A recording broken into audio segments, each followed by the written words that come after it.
அண்ணா, விபூதி பூசுறது மத அடையாளம் கிடையாது, மருத்துவம், மனித நேயத்தின் குறியீடு.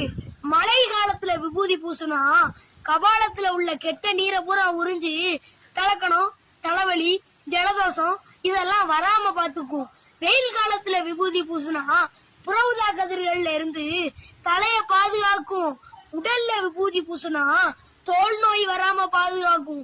சின்ன சின்ன விஷப்பூச்சிகளோட விஷத்தை உறிஞ்சிரும். அதுவும் இல்லாம நீ ஒரு பிடி சாம்பல், நானும் ஒரு பிடி சாம்பல்னு எதிர வாரவங்களுக்கும் பூசுற நமக்கும் ஞாபகப்படுத்துறதுக்கு தான் விபூதி பூசும்.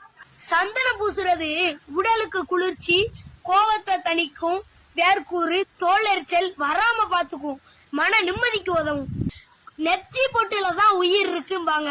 அந்த நெத்தி பொட்டுல குங்குமம் வைக்கிறது தேவையில்லாத கதிரியக்கத்தை வெளியேற்றி கண்களுக்கு காவலனா இருக்கும். குங்குமம் வைக்கிற விதத்திலேயே நீங்க கல்யாணம் ஆனவரா, கல்யாணம் ஆகாதவரா, சண்டைக்கு வாரீங்களா, சமாதானம் பேச வாரீங்களான்னு தெரிஞ்சுக்கலாம். குங்குமம் அப்படின்றது தமிழ் கலாச்சார அடையாளம். அறிவியல ஆன்மீகம் எடுத்துக்கிச்சு, அவ்வளவுதான்.